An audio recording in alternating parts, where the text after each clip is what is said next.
Let us represent the orientation of the unit coordinate system when it rotates about the z axis. So here what you see in transparent is the position of the coordinate system before the rotation occurs, and in dark colors what you see is the position after the rotation. So according to our right hand clasp rule, the positive direction for rotation about z axis will be obtained by using the right hand when thumb is pointing in the direction of z and all other fingers are forming a clasp like this. So this is my right hand, and so this is how it happens.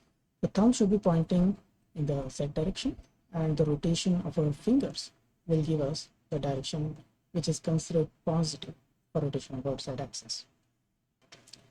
So to represent this rotation, we will have to put it in matrix format once again, and this matrix again is going to be a 3x3 matrix. The first column consists of coordinates of x, second will consist of coordinates of y, and third column will consist of coordinates of z. This is our x, and this point is our y. So to find the coordinates, we will have to draw perpendiculars from x, which is parallel to this line over here. So draw parallel to that line.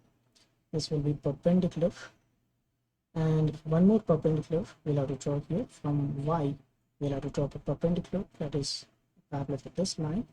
So take a parallel to that line. This angle will again be 90 degrees. Thus we have two right angled triangles using which we will find the coordinates of x and y.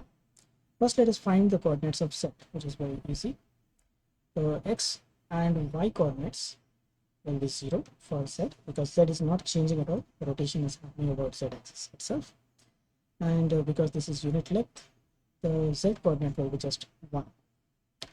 Coming to x, we are making rotation of, let us say, an angle that is gamma, and this will be opposite to the angle gamma, so this will be sine, and of course hypotenuse is 1, so 1 sine gamma. This will be coming here with this length because it is adjacent to the angle. This will be hypotenuse times cos of that angle.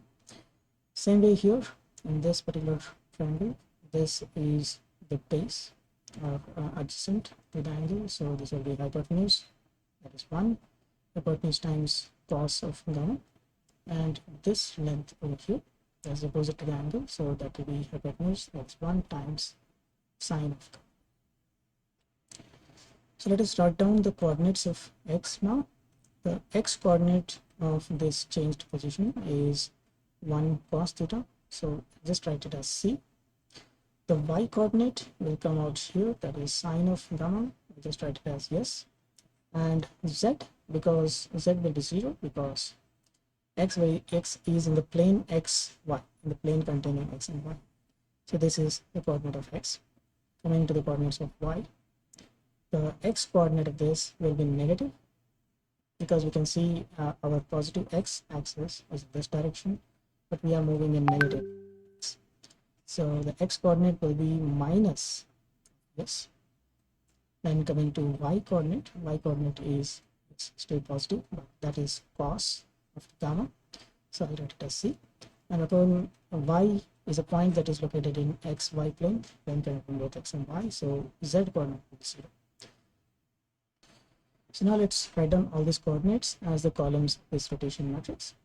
So x coordinates are cos c x 0, y coordinates are minus s c 0, and z coordinates are 0 0 and 1. Of course, the short form of writing this is rotation about z, whatever angle you want. In this case we have taken gamma, so let's write gamma. So this is how we denote it in short form, and the meaning of c and s is, of course, c represents cos of gamma and s represents sine of gamma. Gamma is the angle which is taken positive according to the right hand clasp rule.